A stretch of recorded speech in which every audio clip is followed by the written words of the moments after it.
cyberspace. This is a podcast where friends get together to discuss the amaze balls, Sopra, sci-fi Sopra, Oprah, opera, so what's it called? Babylon 5. And today, on this June mother tea, we watched some episode that the humans loved and adored so much that I don't know if it was nominated or it won an award. Damian can give you the details on that. But yeah, let's get into it. It's your girl, Nita Painter. I'm Captain Mel Asylum. This is Legendary Black Lion. Hey y'all, this is Sunday. And yeah, Nita is absolutely right. So this episode is entitled The Coming of Shadows. It's one of the episodes to put Babylon 5 on the map. If there were people who had trouble trying to get into the story and trying to understand it, your patience is rewarded because this episode is so thick with intrigue and drama. It's wonderful. Like, all the actors are wonderful. It is so amazing. Yeah, the acting in here, I was moved. I almost cried. Me too. You can I get was pushed. holding back the tears.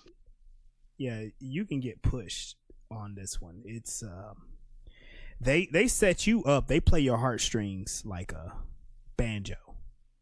Mm-hmm. Singing my life with his word. Wow. So before we get started, I want to know, what are your initial thoughts and feelings after watching this episode? Racism, white supremacy. That's why they like this episode so much. Go ahead, Sunday. I think it hit a little close to home. I've been having a lot of personal experiences in the last 24 to 48 hours. Been reading books, and now it's like Juneteenth. It is really maybe serendipitous that today is the day that we watched this particular episode, and I don't think that we did it on purpose. It just happened.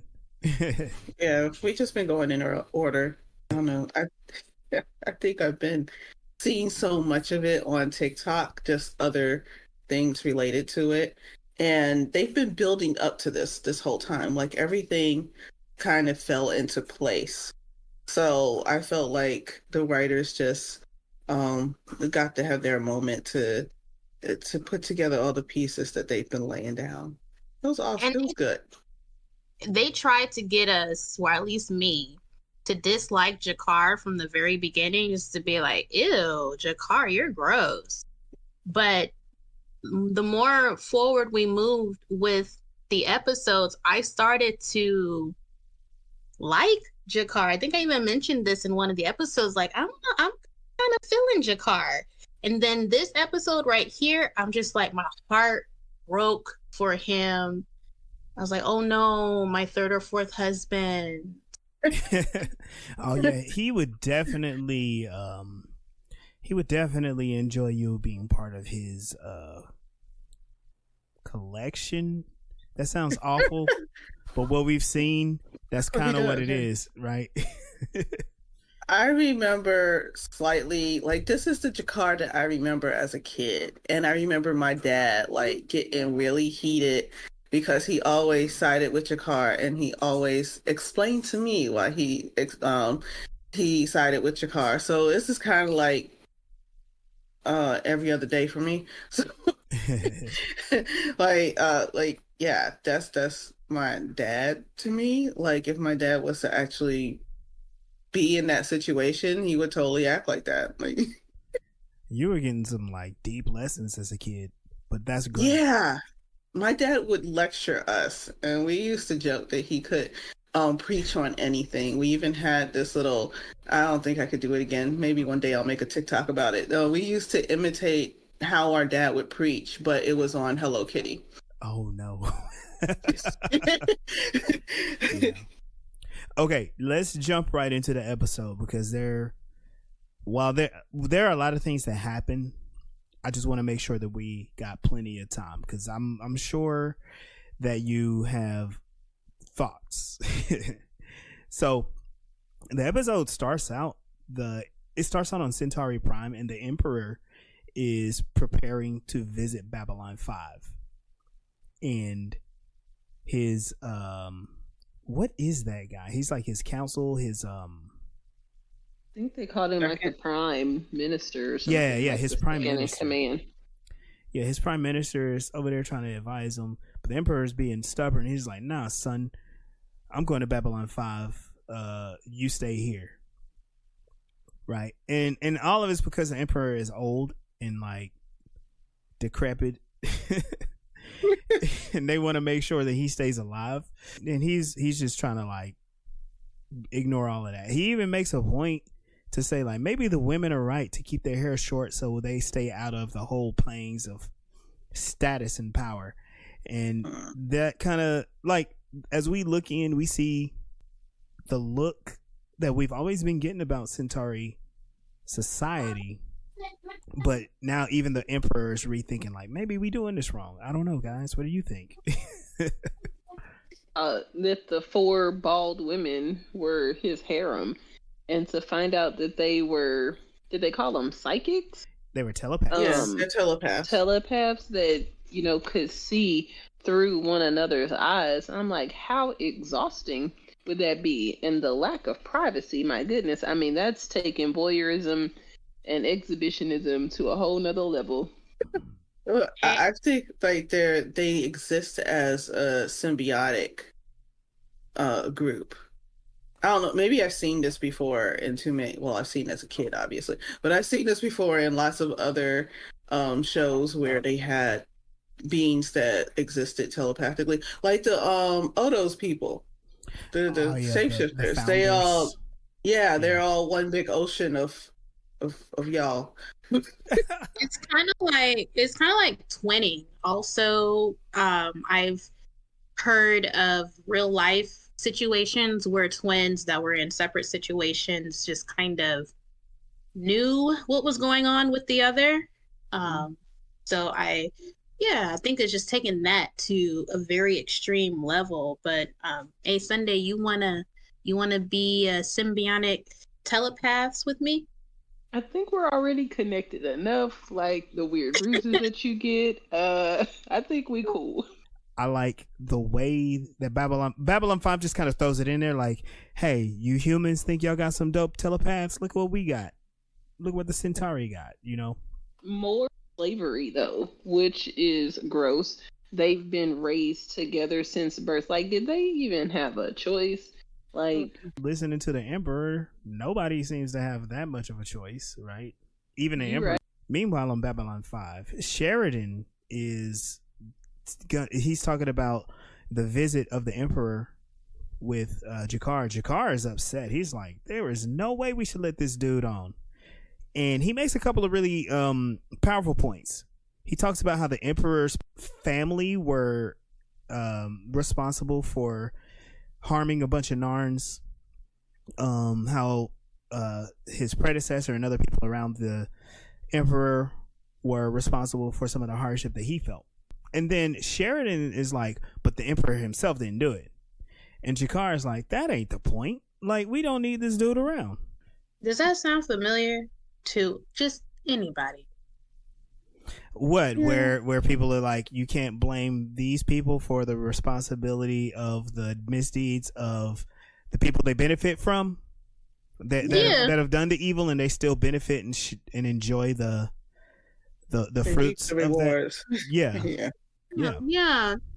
Oh, that was, my great grandmother, that did the things. So they're kind of laying that foundation. That's the background. So now we know Jakar is like, and of course he doesn't like him. Jakar has been against the Centauri the entire time.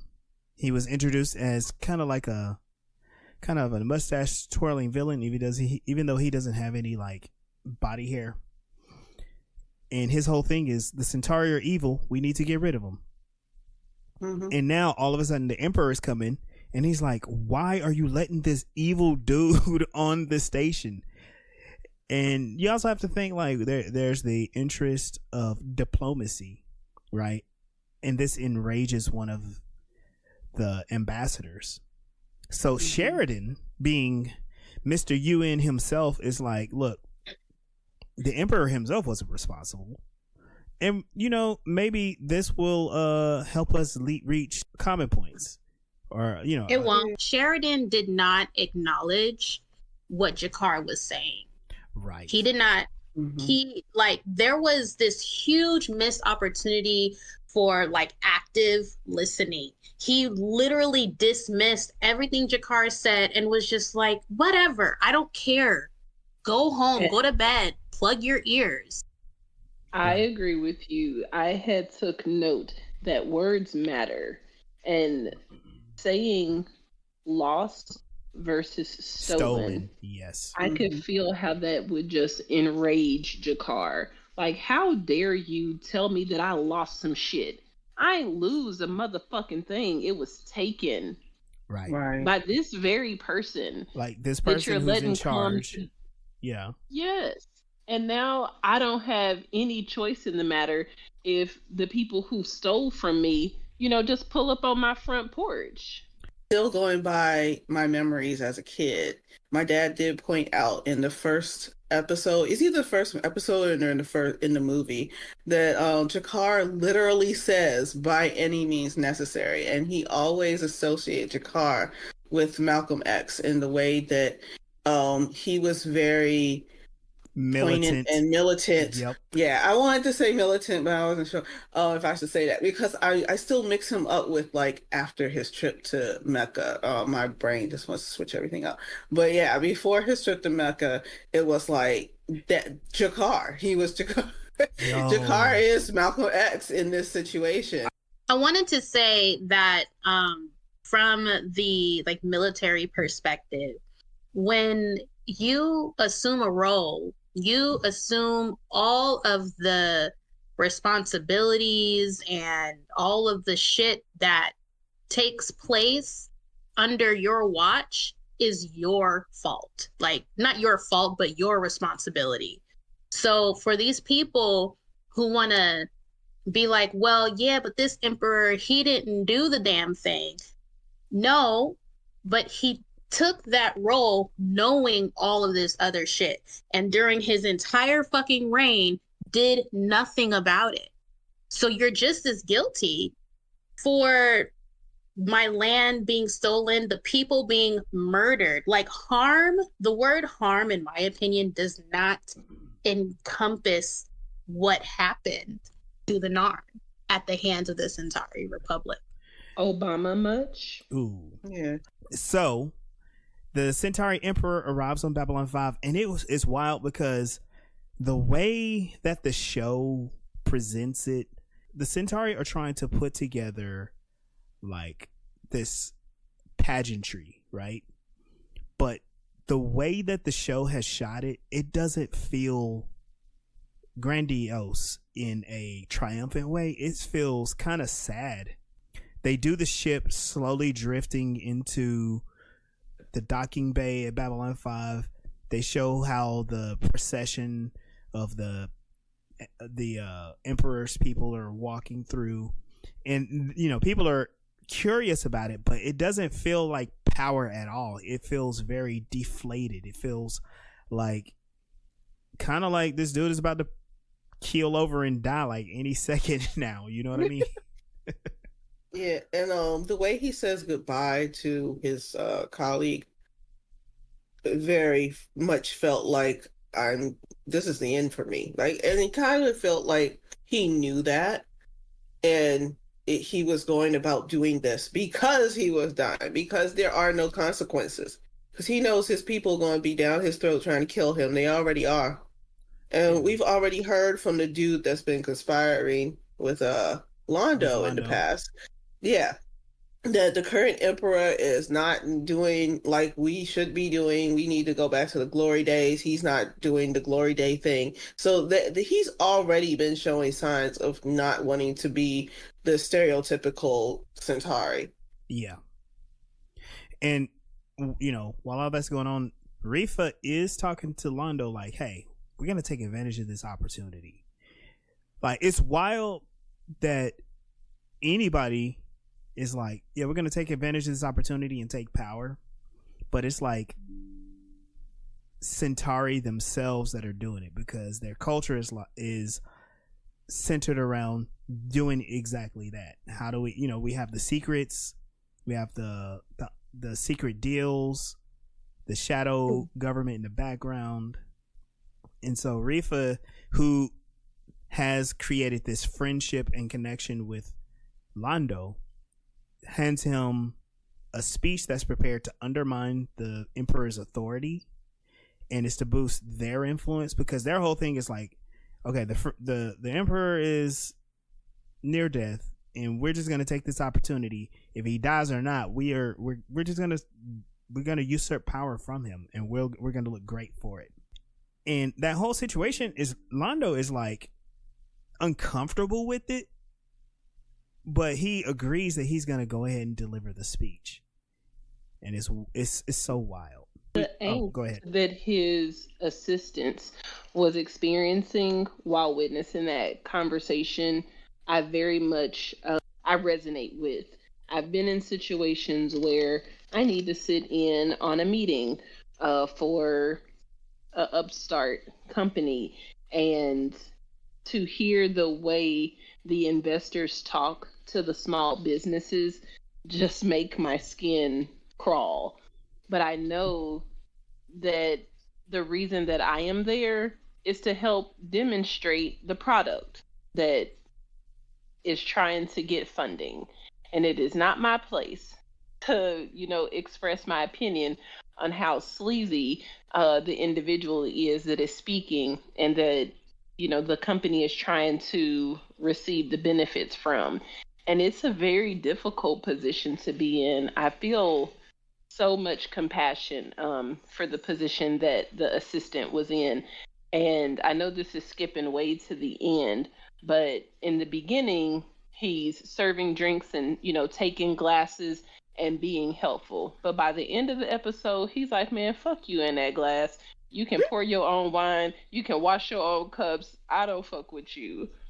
I mentioned that the last episode. I don't know if we recorded that, but when I worked in the school with my special needs kids, and I know that certain things won't work for my students, and I get to watch my colleagues do the complete opposite and then fail because y'all don't want to try to understand the students. You got too much ego to think that what you're doing is right, what the neurotypical thing to do is right, instead of working with the way that their brains work. And it just it agitates me to death all day. I'm so glad I got to leave. When the Emperor arrives, he's greeted by the chief officers. They get introduced. One of the things that's happening, and I'm kind of skipping around, Garibaldi does meet someone. He's like a mysterious human wearing this really big brooch, and it's one of those situations that's like, y'all pay attention to this thing. I think what the writers were doing is like, okay, y'all know this Emperor is about to die, right? But who's gonna do it? This mysterious dude, Jakar, Refa, or someone else? So just kind of throw that in the back pocket. The Emperor is meeting with the other chief officers, and he's expressing the gratitude of the efforts of the station promoting peace. His whole thing is, I want to meet a Vorlon. That sounds like a really cool thing for me to do. Which it definitely sounds like an old man at the end of his life, right?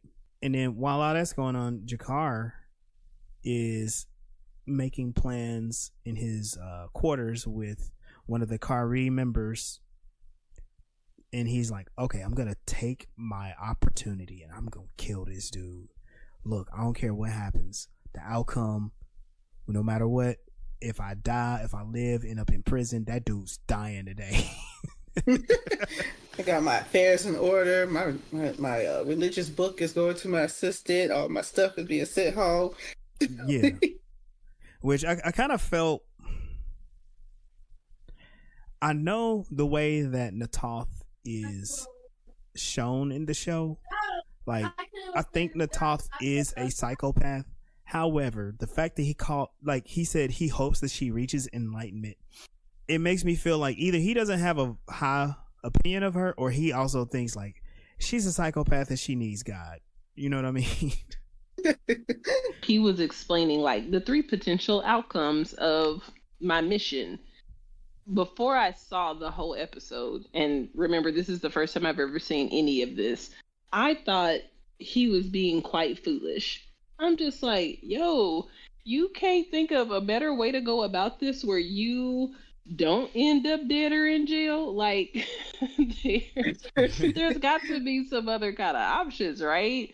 But now going through the entire episode, that is the kind of energy that is needed, you know, to get the job done.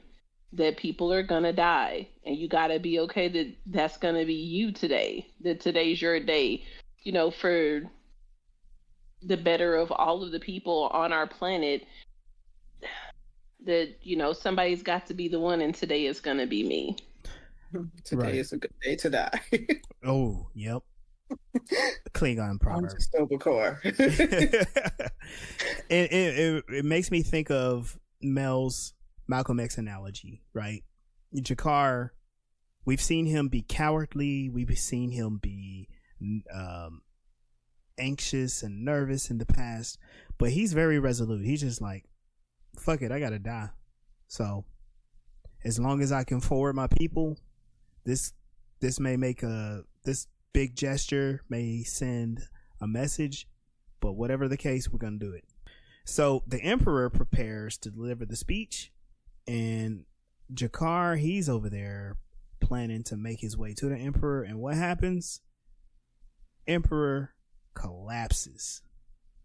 Whatever his health condition is, it overtakes him. He passes out, and they quickly rush him to med lab.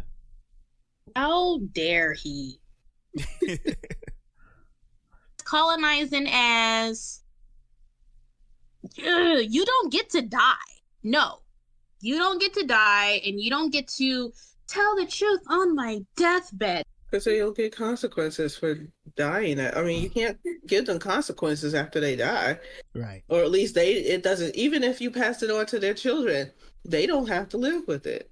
And I'm thinking about Sinclair a little bit and how he kind of brushed it off. Like, yeah, it was his dad that did all the conquering, and he did try to set some stuff back. But, like, from Sinclair's point of view, he's now having dinner with one of the leaders of the species who tried to wipe out the human race. So I have to consider that whole relationship with him and Delenn. Yeah, like from his perspective, because he can be friends with Delenn and respect the Minbari, that he thinks that the Narn and the Centauri can now get along because they do. Right. All right, so I skipped ahead just a little bit. So this is the part that I skipped was the Emperor was preparing to deliver a speech, and he's reflecting on his life regrets. He's talking to Sinclair. He asks him, like, this uniform you wear, you know, this position you have, did you choose it or was it thrust on you? Like, were you pressed into service? And Sinclair is all like, I chose it because I think I can do something that's much bigger than me. And the Emperor, he's all like reflecting on his life, and he's like, you know what? I lived a life that was kind of set out for me. I actually didn't even realize that I could make a choice. I just did what I was destined to do. And now I realize I have the opportunity to make a real difference. And, you know, he's hoping that his speech would offer something to the universe. Yeah, that's a really sad thing to hear. Not having the language, not being aware. I mean, I completely agree with that. Like, I experienced that. I went through 3 years of therapy before I realized that I can do more than what I was taught to do. And what I was whatever, what's that word? Yes, the thing I was indoctrinated to do is a wonderful, great thing. And so I didn't question it. But then there's people who do horrible things and don't question it too. I didn't question oh, I'm teaching children. They're wonderful. They're cute. And I get to help them grow. And at the end of the school year, I get to see how much they've learned and grown. And I'm so proud of them. And everyone it's just a happy vibe. But at the same time, I never chose it. It wasn't something that I wanted for my life. It's something that actually drains the living crap out of me, other than, being happy for my students. It's a whole nother, it's easier to stay. I don't know if it's easier or harder to stay in what you were forced into and what you were trained to do or trained to think you should do, despite if it's good or bad. We've discussed this a lot, like analyzing power. And this is a situation where, like, the individual, like the emperor as an individual, is kind of a bumbling idiot, right? There's a whole system that is built up around him, but it's more about his status, about his place in life. He's above other people. And there's a lot of people who are, they envy power, and they are putting things in place so they can seize the power, so they can sit in the chair now. Meanwhile, in the rest of the galaxy, there are people who are suffering because of the game, like the political game that these people are playing. And, we saw how, I think it was Sector 37, where so many Narn were killed. They talked about the Centauri occupation of the Narn homeworld, and Jakar talks about the suffering that he experienced and that the other Narn experienced while under the Centauri regime. The Emperor, whether or not he's heard of it, whether or not he's actively saying to people to go do these things, he's completely protected from the consequences of it.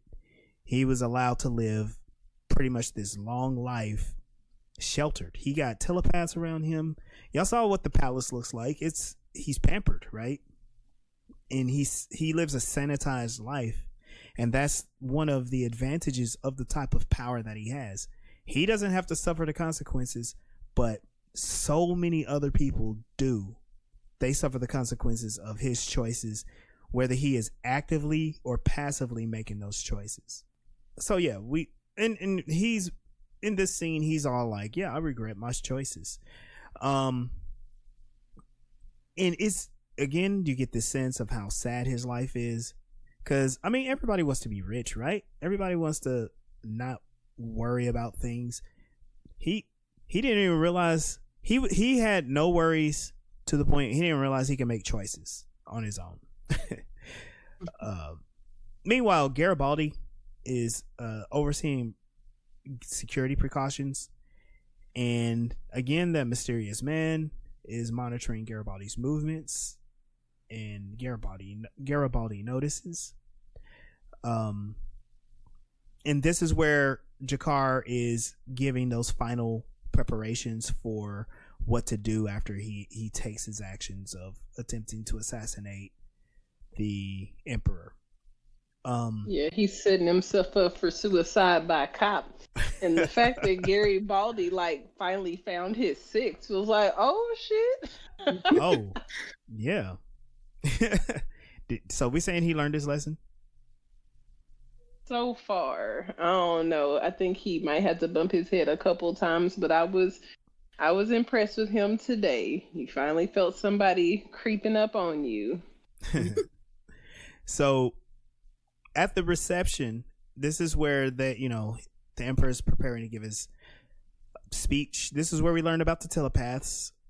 He's surrounded by telepaths. They share the same brain. All the other dignitaries are surprised that Jakar is even there. You get to see the Babylon 5 people wearing their dress uniforms. Like, they really are trying to honor this person. This reminds me of the UN ambassadors and UN military peacekeepers. Everybody's looking all nice because we're playing nice. Mm-hmm. And this is where Jakar, they're like, why are you here, Jakar? He's like, oh, I was hoping to open up diplomatic channels. He's trying to open up his chest. I know, right? Open up some arteries. And Sheridan is actually commending him. Like, this part really bothered me too, because, like, honestly, Jakar shouldn't care a thing about what Sheridan says, but he's resolute in, like, you know what? Whatever you say, Sheridan, it's all good. Yeah, we're gonna play nice. I'm about to stab this dude in the throat. So then we see again the mysterious stranger continues to follow Garibaldi. Garibaldi takes like a quick little detour, and the guy walks around the corner and then sneaks up on the guy, arrests him. So and you know, as audience, we're supposed to think like, oh, this is the assassin, whatever. Anyhow, the emperor is he's trying to give his speech, and this is where he collapses, and Dr. Franklin is quickly summoned away. And just like you said, you know, how dare this old man die before getting his just desserts? And Jakar is pissed off. He's like, no, this is not possible. There is no way this can happen. And so, and it made me think too. So the emperor is ushered to Med Lab, and he's under constant watch. He's got Babylon 5 security. He got Centauri security. Everybody is like trying to keep this guy alive. So that pretty much ruins Jakar's plans. Yeah, what Babylon don't want to do is let the emperor die on their watch. That's not a good look. At least not be killed on their watch. Like, he can die all he want. Right. Well, he's doing a lot of dying right now. It's like, how is he going to die? By natural causes, or one of these many other people trying to kill him? Right. Now, this whole thing is wild because I know Refa and Londo were planning to like underhand the power of the emperor. Now Refa's like, you know what? This is a great opportunity. We're gonna go ahead and make a decisive. Oh, go ahead. No, I think this is my first time realizing his name is Reefer. It's Refa, but yeah, it's Refa. We're gonna have alternate names for everybody. Yeah, but Lord Refa is all like, you know what? Let's take this opportunity. We need to do something very decisive so we can seize power in the wake of the Emperor's impending death. And Londo proposes taking the Narn colony in Quadrant 13, and he's saying that he will take care of it personally. Now, remember the last time Londo took care of something personally, his friend Mr. Morden went and destroyed like a whole quadrant of Narn. And that's what they're planning to do this time. And that's another issue that I have. And I know that this Londo individual is going to stay on the series for a good long time. And this episode made it really difficult for me to not know what's going to happen, but to understand that he's going to stay around. It's like when he was manipulated into destroying a non-colony, I was just like, oh shoot, I don't think he meant to do that. But now he like calling out for it to happen intentionally, and he's not being held accountable. Nobody is investigating and still trying to find out what happened to the first colony of individuals that are dead.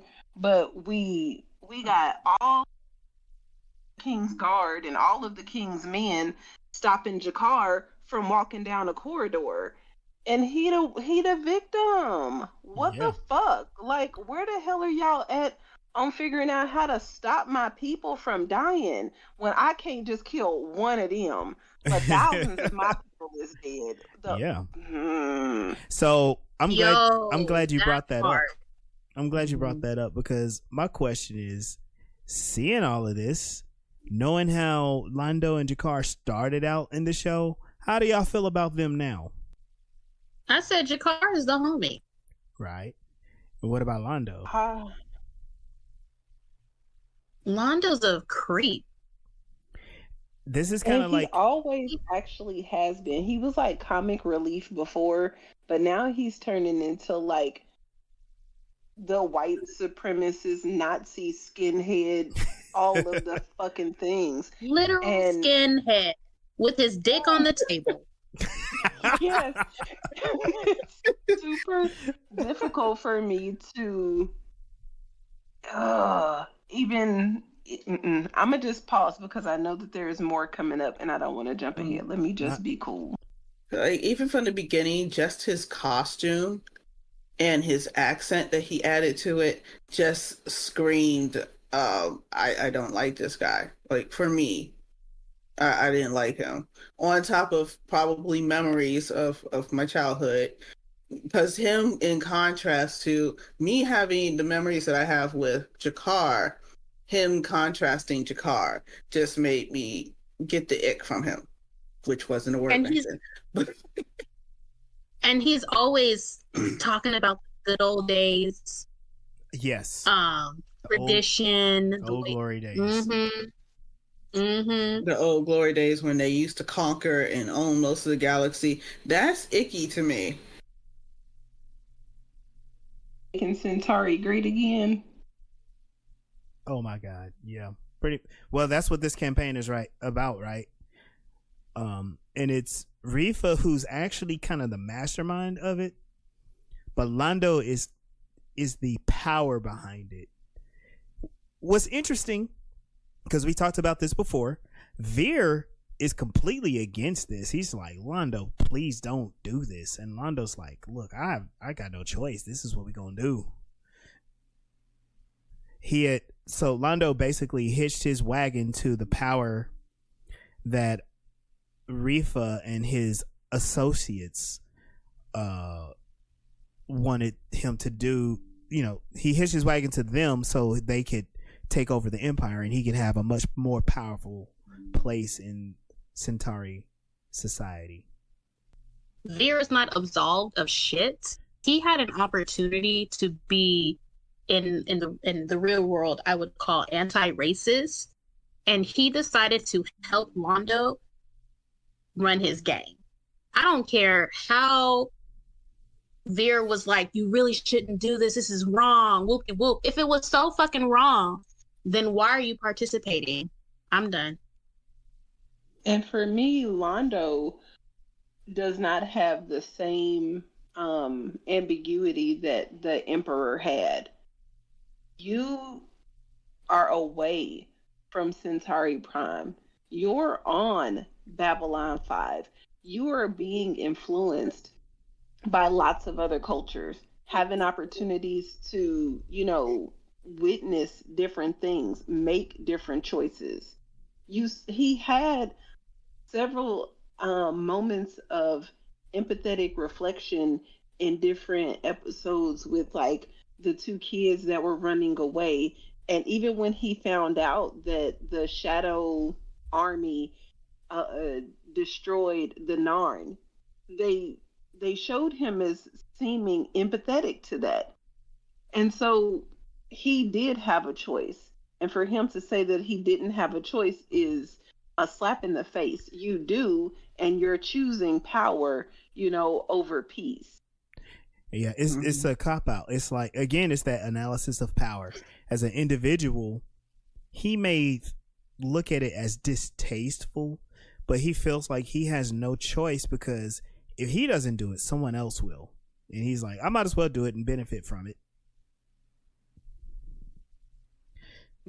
So next, Jakar, he's seen in his quarters. He's very frustrated that the Emperor fell ill before he could assassinate him. And, he's in his quarters stewing. Dr. Franklin stops by. I feel frustrated about this scene because Dr. Franklin basically shames Jakar to change his mind, because he's like, look, the Emperor mentioned you before he, when he was in, before he passed out. He was like, he wanted to tell you that he was sorry.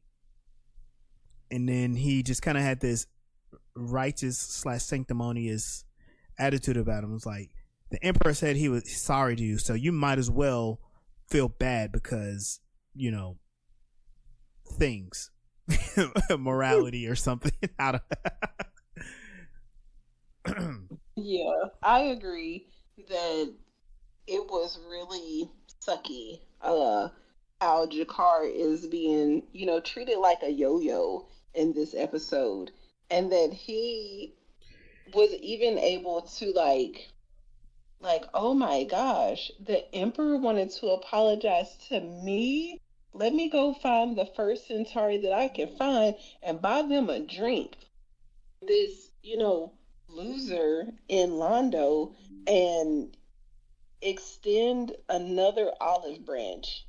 And that is something that continues to happen to us, and only because I see it happen to my own people, that I know that was happening to him. And it made me feel bad for him. I'm just like, that fucking sucks that they are playing you right now. And it's just going to be another traumatic experience that, he's not going to be given any kind of solace for. Yeah. Especially with the way Sheridan and the crew are acting, like, yeah, we know this horrible thing happened to you, and yeah, we kind of experienced the same thing, but you should probably forgive that, because peace and not fighting and, diplomacy, what I hear them say is like, help Babylon 5 be successful at the expense of your people, basically. Yes. Mm-hmm. Yes. Coexist with your oppressors. Right. So they're supposed to just stop war regardless, just to stop the wars, right? Which again, that kind of sounds like what the UN does. There is a very specific type of peace that everyone is looking for, and is usually helpful for those in control, and it works against those not in control. Mm-hmm. So that night we get to see something happen to Londo, which is so amazing. You want to talk about foreshadowing the show and also callbacks? This is where Londo he experienced that prophetic dream. He sees the great hand that's reaching out over the stars. That's what the techno mage said to him. Then we see the shadow vessels streak across the sky, those ships from the things that are helping him. He sees his own coronation as an emperor. He said he's all old and decrepit with liver spots, and finally drinking all the alcohol. right. The liver spots shows you how, like, the more evil you do, the more liver spots you get, right? I don't know. Yikes. And it's a scientific fact. Wow. And then finally we see a scene where a very old Emperor Londo faces a one-eyed Jakar strangling each other to death. I don't think Londo was strangling back. I think he was getting choked out. I mean, we do know that Jakar is a very resolute person once he sets his mind to something, right? Man, and he's super strong. How he picked up that stone tablet table and broke that joint. I'm like, wow. I be feeling that mad sometimes, but I don't think I could lift up that table. He threw a person. Yeah, true. He did throw a person. A whole person. Londo wakes up from the dream, and he's all shaking and stuff, and he realizes that that the attack of Quadrant 14 is taking place. And so the thing that he put into play is happening, and he's over there having basically nightmares about himself. And what we see is, like, those shadow ships basically destroy all of the colony's defenses in Quadrant 14, like, super quick. And the difference between the Quadrant 37 and the Quadrant 14 is the Centauri ships are present, and the Narn know that the Centauri are involved. Yeah, because Londo told his friend that to send some ships over there. Just trust me, because he knew he was sending the shadows over, and then when the other ships get there, everything's already going to be taken care of, and they can just grab the credit. Yep. Power move. Mhm. Now this part is messed up because Jakar, he's walking very enthusiastically, super chipper through the Zocalo, and he finds Londo, and he says, "Londo, I'm gonna get you a drink." And Londo is all like, "What?" Like, cause he's paranoid, right? All this stuff is going on. He thought Jakar figured it out, but really, what it is, Jakar is like, "Okay, you know what? The Emperor wanted to apologize. Maybe I need to apologize to you. Let's drink to our people, to the new era of understanding between our people." This is all happening while Londo is destroying the Narn. Like, it's so wild. And I think I heard a couple of y'all say, like, this is where y'all really felt bad for Jakar, because while he was resolute in killing the Emperor, now he's like, maybe we should try peace. And that door is closed. That door is closed forever now. The interesting thing about this scene, you know, we spent several episodes making each of these characters relatable and to have empathy for them in different ways. Now they're facing each other, having a kind of a moment together, but they're at odds, and their people are going to be at war. Yeah, it was really messed up. He's all, let's drink to the health of the Emperor, and maybe even yours too, Londo. So he wasn't like all the way on board, but he was really making an effort just to be, slapped in the face. And Londo, good job with having no ethics or morals. Like, you couldn't even spit in his face and be like, I don't want your drink, back up. He just playing both sides of the fence all the time because he's a two-faced, yellow-bellied, smooth noodle brain having motherfucker. He has hair like a disco chicken too. Y'all can throw that in. If Jakar is like, he thought that since the most powerful person on that planet wanted to apologize for the atrocities, that was a step forward to not having to always constantly protect themselves from them. And then it turns out that the people don't care. The people still want to do the whole power thing, regardless of what the Emperor does. Because the Emperor, again, has technically no power. He only has status. Like, he hasn't been able to make any decisions. He only does he tries to only do what the people suggest of him. And even the confidant is suggesting to him, we should be going together. And he's like, no, I'm gonna make the decision now for myself. Everyone's constantly doing it. Does he really have any technical power? He just has status, which is I think somewhat indicative of reality. Sometimes when you have, depending on what type of power you have, you don't technically have any power. There's more against you having power than there is the actual power. It just appears that way. And that's a whole nother segue into me talking about Star Wars, and I'm not gonna do it. So I wanted to take a moment and open up the conversation, because just like you pointed out, there's a lot going on with like who's in power, who's doing what. This is where we see the parallels of, now we have the group that is the oppressor on a very specific road or direction to reclaim their role as oppressor. They think that there has to be this movement to take people back so you can reclaim your old glory from the old days. And it's just like the good old days. They need to take the same people and put them under them again.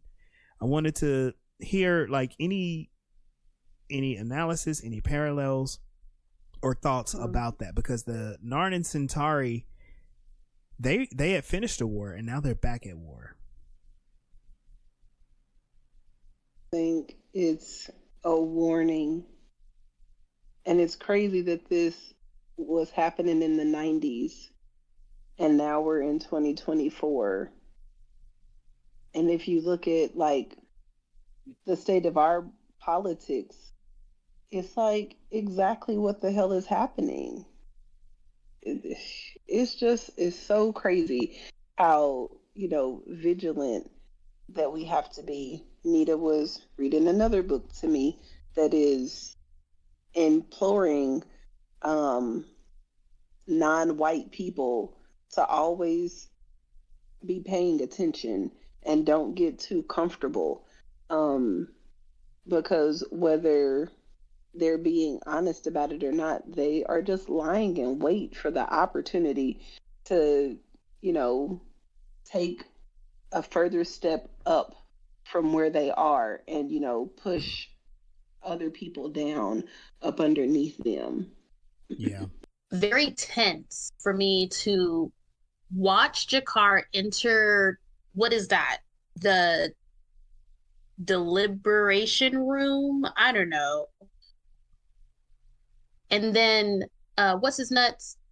Londo notice Jakar and then literally turn his back, say whatever the curse he said, and then for Jakar to just walk right by him. Like, wow. The audacity to do something in someone's face like that. Like, how I cannot fathom the amount of self-righteousness, I guess, one would have to be on the same ship and know that you are sharing a space. Sunday mentioned it, but it's just like, wow, the person you are screwing over and his people phenomenally is right fucking here. Yes. And you just like, yeah, that happened. And then for Sheridan, God fuck his soul, to be like, we're gonna help you, or you need all the help you can get. Whoop-de-whoop. Fuck you, because I told you in the beginning that there was some shit, and you refused to understand. You dismissed it, and now all of a sudden you want to be the one to come and comfort me. You can kiss me in the ass. The end. Yes. And we are going to see the consequences of these actions unfold even more later on, because now they're set on some very specific pathways, and so is Sheridan. Speaking of which, when we let's zoom out a little bit. So what happens is Zach Allen, he's one of the security guys. He informs Garibaldi that the mysterious prisoner, which was the guy that Garibaldi captured earlier, the mysterious prisoner wants to speak with him. And so the guy comes in, he walks into the room, and he tells Garibaldi, like, I have a message for you. And he hands a data crystal down, and he explains, like, he says this will explain everything, and I think you will like it considering the source. And Garibaldi's looking very skeptical, which, we got smart Garibaldi this episode again. Well, we got doing his job Garibaldi. What is happening with Garibaldi in this episode? I don't know, because like the guy following him, he wasn't following him to take him out. He was following him to talk to him. So he could have followed him for 2 months as long as he was not. And when he got arrested, the other officers came up behind him and helped him out. So when he asked him, what did you need to talk to me about? He couldn't say it in front of the other officers. So he's been following him, trying to get an opportunity to get him in private so that he doesn't, tell anybody other than him. Right. Because those are his orders. So I thought it kind of made sense that, like, he could have followed Garibaldi for months before he noticed or did anything. He purposely was trying to get in proximity of him, and if he had did that and was trying to kill him, he would have died. Yeah, we know because I did been shot in not the back recognize that. I was really like, why did he wait? Because I feel like something could have been avoided if he had told Garibaldi right there in the corridor, like, yo, I gotta talk to you. But he couldn't blow his cover. Come on, Sunday. I totally missed that. Wow. Yeah. And I guess what you're saying, Mel, is Garibaldi just didn't notice. I mean, he kind of noticed, but he didn't do. He may have noticed a little bit, but he was trying to get him. He actually got backup, so he did learn something. Yeah. If he had tried to handle it by himself like he normally does, then Sheridan's or Sinclair's plan would have worked. But he did learn, and he had backup for when he did finally confront him. Yeah. And so what we get to see is Garibaldi got a message from Jeffrey Sinclair, the previous captain and commander of Babylon 5. And it was actually like really surprising and kind of cool to see this character make an appearance again. Mm-hmm. I think that's Michael O'Hare, correct? What you do notice is Sinclair does look different. He has like slightly longer hair. We know that he looked older a bit. Now there's some things going on in the background behind the scenes that affected Michael O'Hare negatively, but the fact that he was able to come back and do this scene was great, and actually it felt good, but it made you also think something big is happening. Mm-hmm. And it was kind of nice how he got to do it the way that he did because of the health concerns. He didn't have to be on set and all that other stuff. Like, yeah. So what we learn is Sinclair's message to Garibaldi reveals his new role as the leader of the Rangers, and he explains that the Rangers are a growing army of humans and Minbari, and they have orders and there's things that they're supposed to do. He explains that they are his eyes and ears, and the ranger who delivered him the message confirmed that while they were not moving weapons to the station, they do have friends there. So it makes me think like there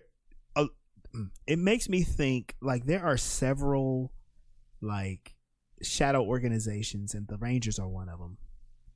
Sinclair warns Garibaldi about a great darkness coming and to watch out for shadows because they move, which holy crap, right? And then he advises them also like stay close to the Vorlon. That Vorlon is a jerk, but apparently he's a guy that they need to stay close to. Yeah, watch him because he is a jerk. Yeah. So meanwhile, the Centauri, they launch a full scale attack on the Narn quadrant. They don't have any defenses anymore. So basically the Centauri, like, they win without any casualties. Jakar is informed of the attack and he is furious. He is completely infuriated because he was betrayed by Londo. And that's where he breaks the table and he marches on his way to go confront Londo. And he stopped in the hallway by a whole lot of security folks and Sheridan. And this was an intense standoff because remember at the beginning when Jakar was like, don't let this dude on the ship, on the station. So now pretty much, even though Jakar didn't know exactly what was going to happen, but the thing is happening. It's happening right now. And Sheridan is like, no, don't do anything. Let us figure this out. Yeah, let us not do our job and protect you again. Does anyone else want to add anything?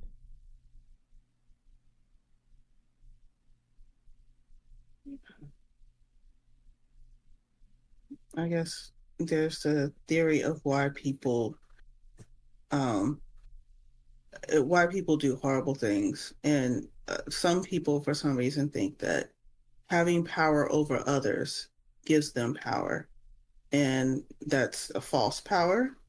And until people learn that that's not true power, or that they can have power and confidence in themselves without having to put down others, these things will keep happening.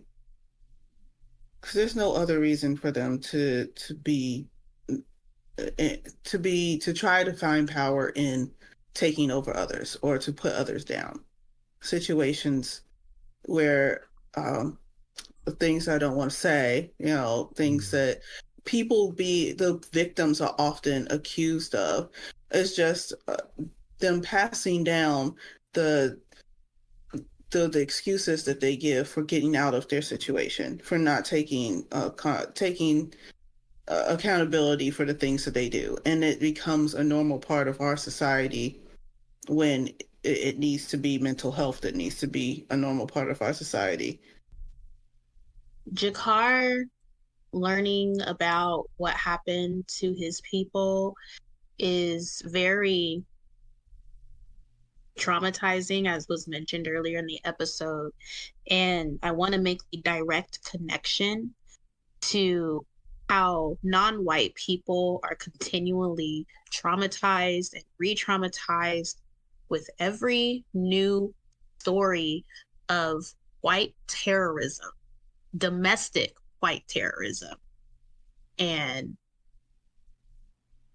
we are not receiving the response that we need. And personally, I understand why someone would result to destruction, whether it be of themselves or the people around them or the things around them. So when we see, I just definitely just want to say it plainly, when we see a non-white person lashing out, it is more than likely in everyone's best interest to first think, like, this person needs assistance, not to be handcuffed, not to be just thrown in a psych ward and given sedatives. They need to be heard. Like, let them get their shit off, say whatever the fuck that they want to say, scream, yell, shout. They need to be acknowledged, and the actual trauma that they have experienced needs to be addressed. I hate to hear about police. This is one of the reasons why people say defund the police, because they have so much money to cause harm to people. Responding to violent situations that are not rooted in just, I want to be violent. It's rooted in trauma, and it doesn't have to happen to you specifically for it to be a traumatic experience. I just wanted to say that plainly. And also, what I wanted to add is there are also people who are supposed to be in positions to be protectors, to protect the trauma from happening. And their response is usually, let me handle it. And the way to handle it is to not do anything. So they're given a power to protect, but they're not protecting. And they like to hold that power. They like to have that status over people. just like in the show, Jakar is part of a marginalized group, and Sheridan is telling Jakar, don't do anything, we'll take care of it. And while Jakar's people are slaughtered, Sheridan is putting the gun at Jakar, and he's telling him to go back to your quarters. Don't do anything that you're going to regret, because we'll have to hurt you.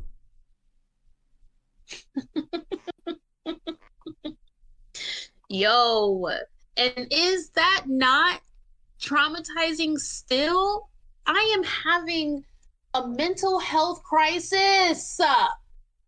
And your response is to point a gun at me? Not just one. What was it, 4 or 5? It was like 5. Gun? And it was people behind him. It was more people. It was more people behind Jakar. Yo, this is the real life response. Like, there was nothing sci-fi about today's episode.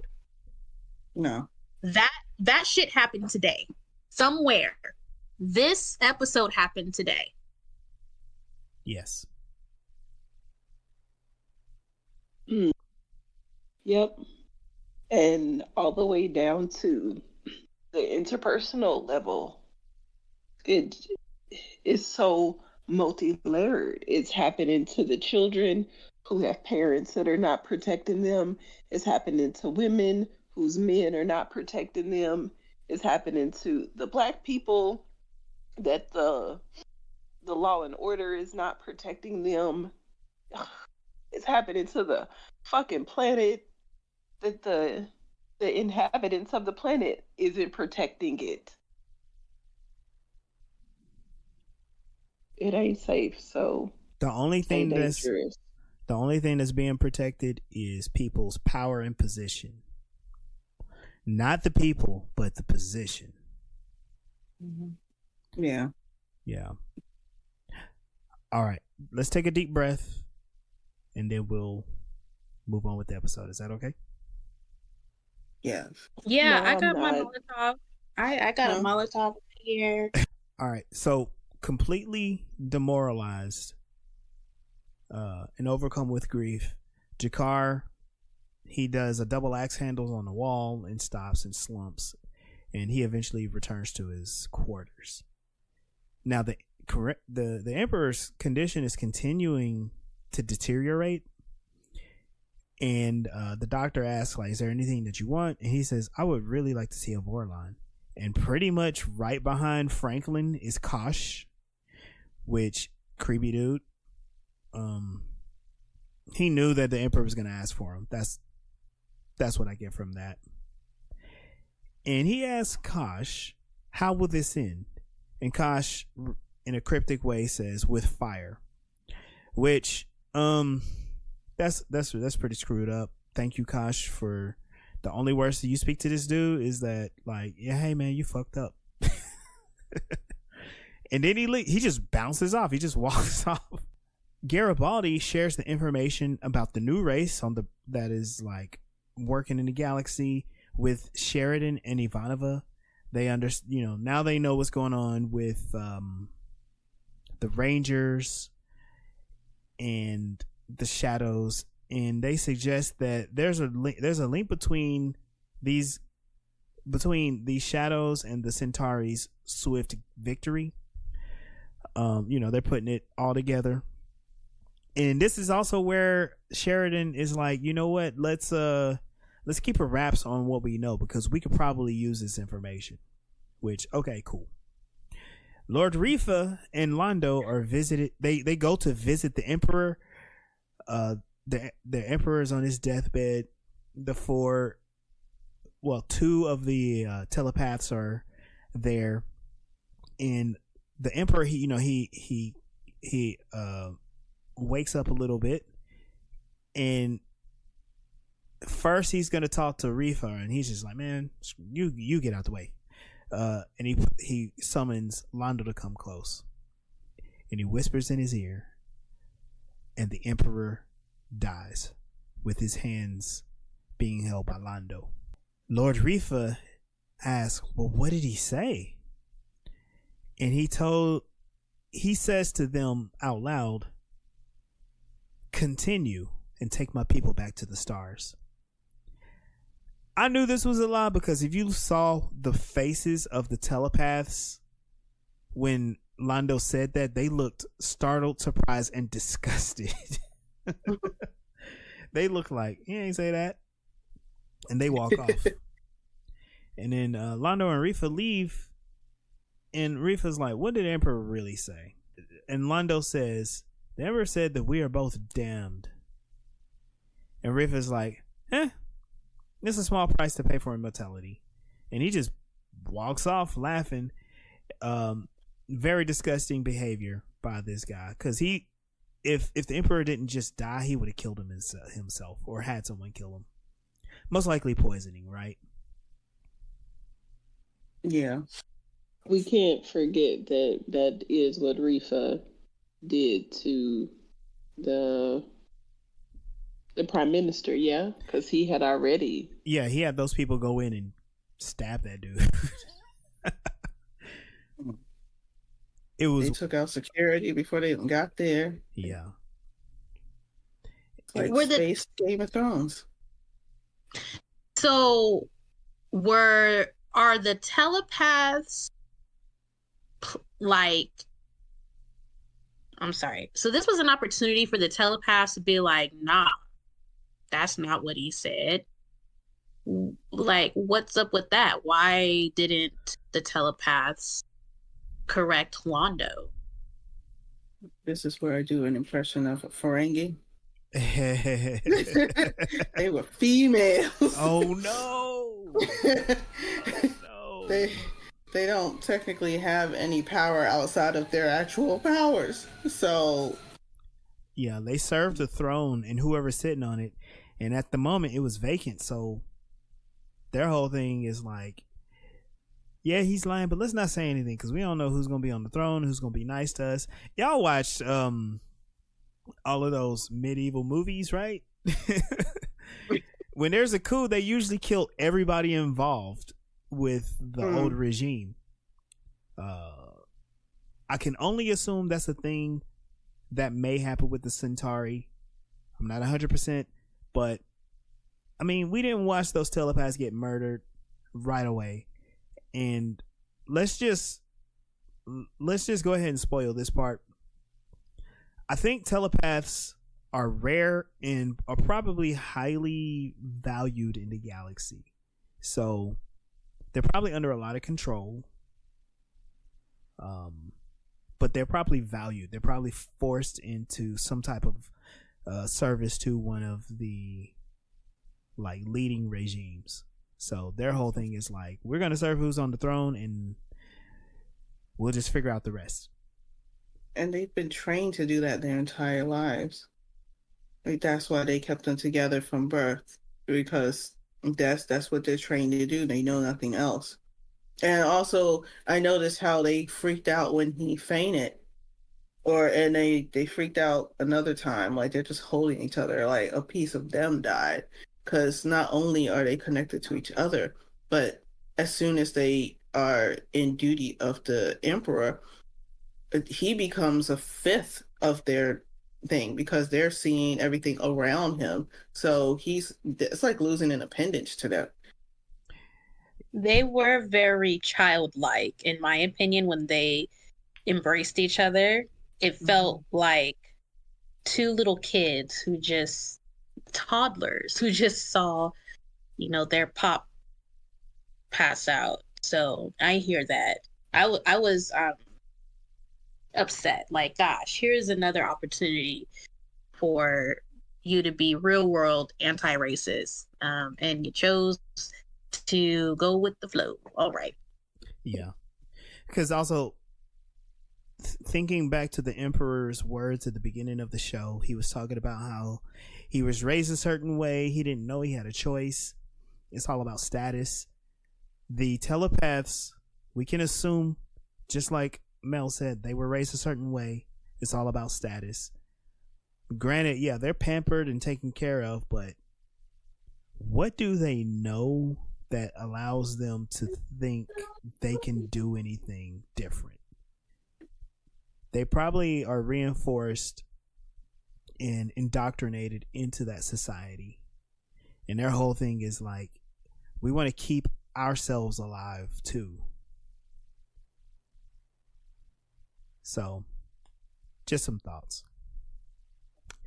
At the council meeting, Sheridan requests permission to send observers to Quadrant 14 to check out the situation. This is where Londo is like, no, y'all can look, but y'all can't really do anything. We're going to actually take all the survivors and we're going to reassign them. And this is where Delin, who finally makes an appearance, says, oh, forced labor camps. She is finally seeing the Centauri for who they really are and calling them out on it. Because before she was like, oh, well, that was so long ago. Yeah. And we're seeing a lot of people finally pick a side against the Centauri. And we can only assume, because who believes Londo in the first place? We can only assume that he's going to help them organize those forced labor camps. Let's just keep an eye on this in future episodes. So, but Londo, he agrees that he's going to allow the Narn civilians to leave unhindered. And he just, to me, very unconvincing. Jakar, who is in the area, who's there with him, speaking softly, declares that the Narn regime has declared war on the Centauri Republic. And this is in retaliation. Retaliation to two major attacks that they've suffered. Several thousand. Sorry, y'all. I'm stuttering right now. Hold on. Okay. Several thousand casualties. And so their response is, okay, we are at war. The thing that Babylon 5 was created for, it is now at this point that Babylon 5 has failed.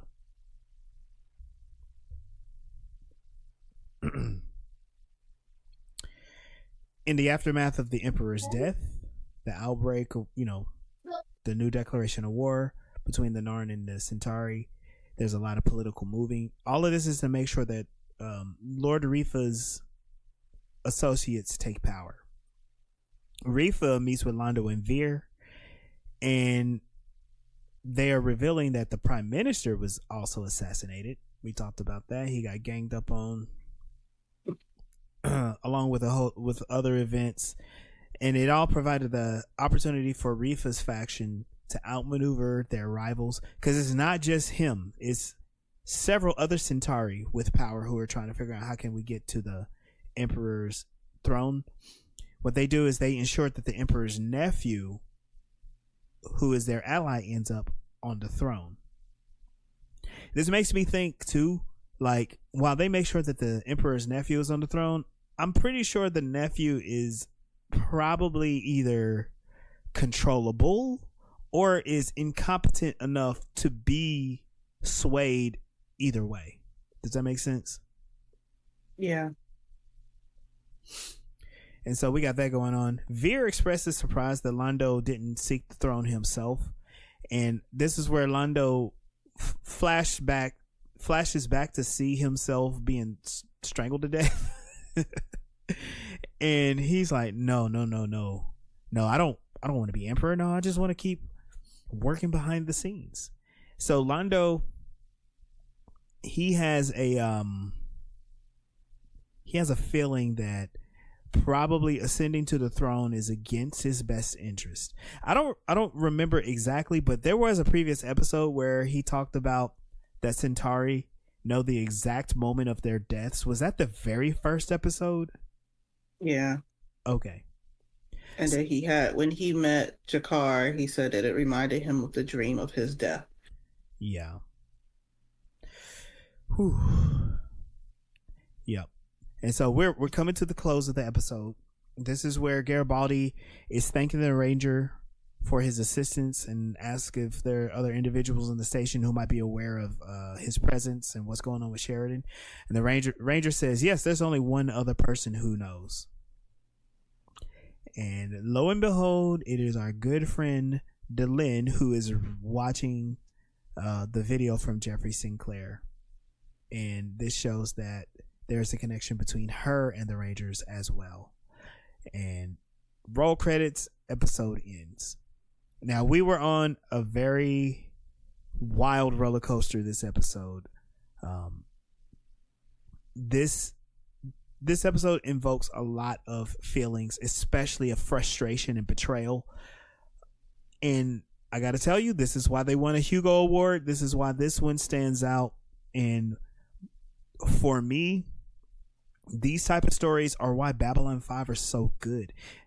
It took a long time for them to get there. Like season 1, middle of the road, ups and downs. But when season 2 started, we find out like, okay, we know we're going somewhere. We have a specific place to go. And our characters are no longer ambiguous. We have good guys, we have bad guys, and we're going to watch it unfold now. Yeah, I kind of feel like Malari does that anyway.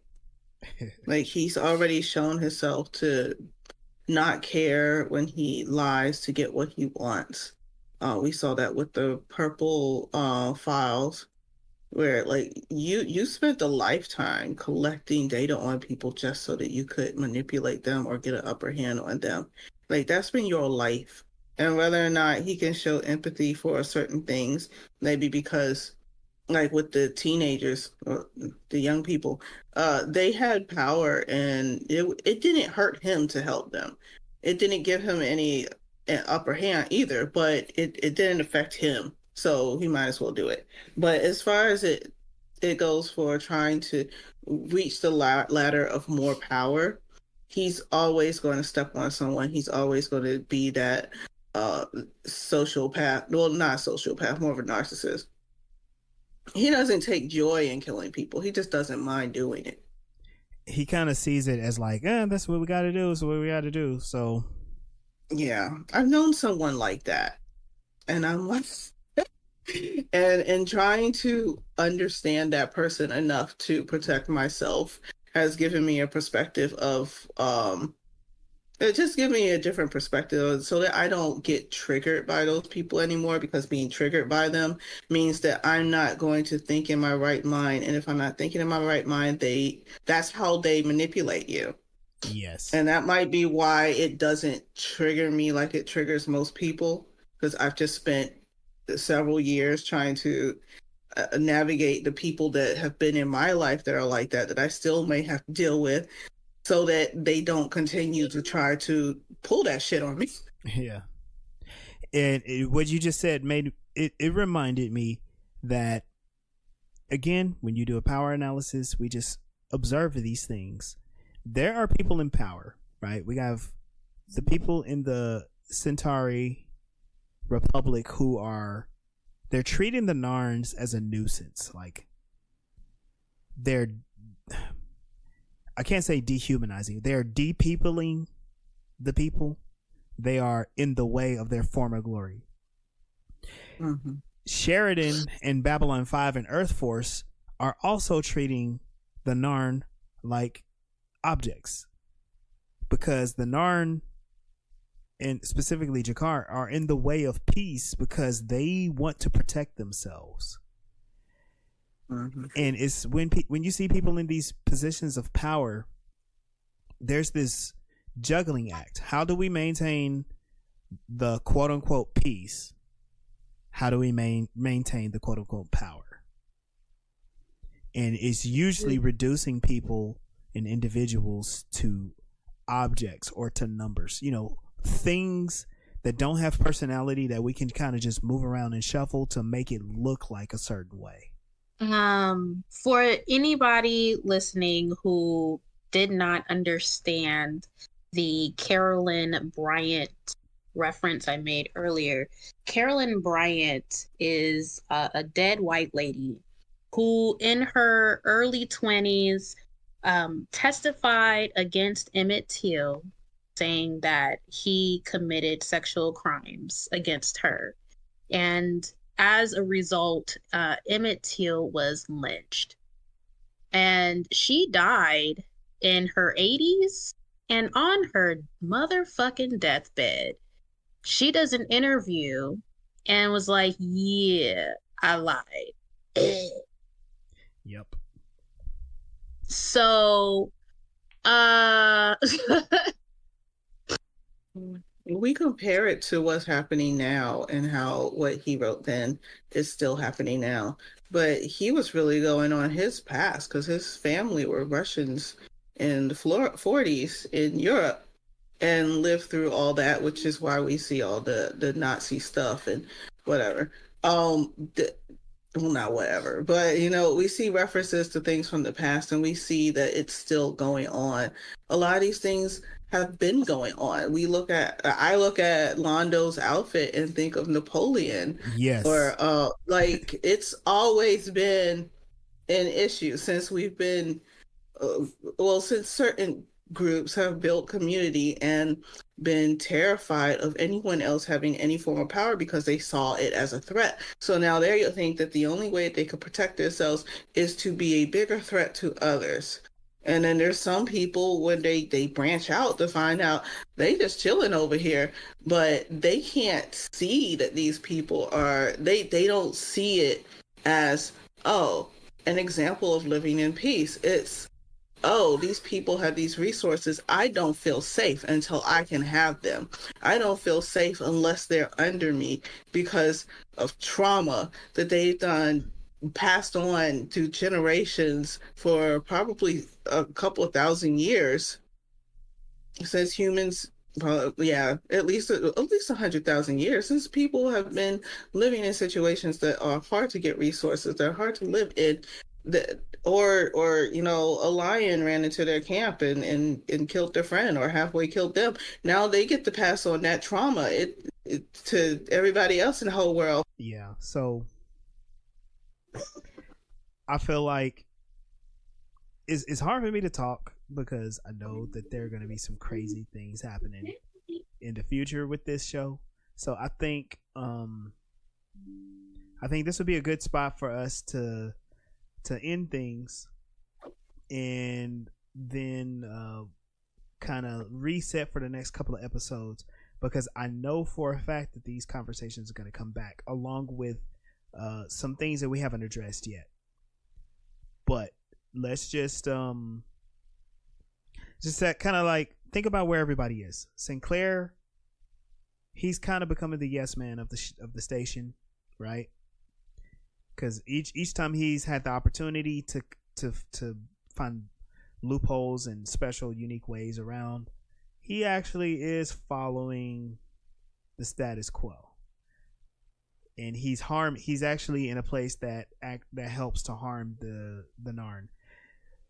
Londo has taken a very positive step towards being one of the most evil people in the galaxy.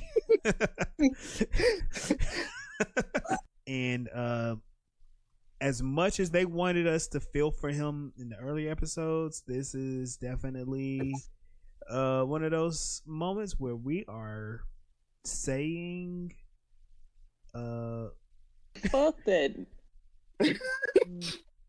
disco chicken head noodle ass brain ass bitch. Yes, that part. Let's go. The humans were very subdued, but we'll come back to them. They will. I will make a prediction. They will see what's going on and they will be very frustrated about it. But they got their own problems. And Delin, good old Delin with her shadiness in the background, with her new bangs and curls and locks. I have a feeling that we'll learn that she's known quite a bit of what's going on, and they will fill us in on that as time progresses. So we've done a lot. We felt a lot of things. This was an amazing episode, and it only goes the quality goes up in some parts, but as far as like the status of the universe, we're on a downward slope. Thank you for joining us with Voices in Hyperspace. You can catch us on all of your fun favorite streaming services, but I'm gonna say it like this. Go ahead and search us on Spotify and give us a listen. Find us on YouTube and like and subscribe that, and then to continue the conversation, join us on our Facebook Voices in Hyperspace group. I'm Captain Mel Asylum. You can find me at www.mailsrebellion. This is the Rebel Nita. I like that. Again, this is being recorded on the one and only 619 day. Today is Juneteenth, so go on ahead and prune your network of all of your non-anti-racist folks, your Londos, your beers, your telepaths, babies, I don't know what to call them, and find me. Southern California, NitaPainter.com, Nita Painter everywhere. And this is Legendary Black Lion. Catch me on all social media platforms. Legendary Black Lion. Hey y'all, this is Sunday. Au revoir. And we're out of here. We'll see you out there. Peace.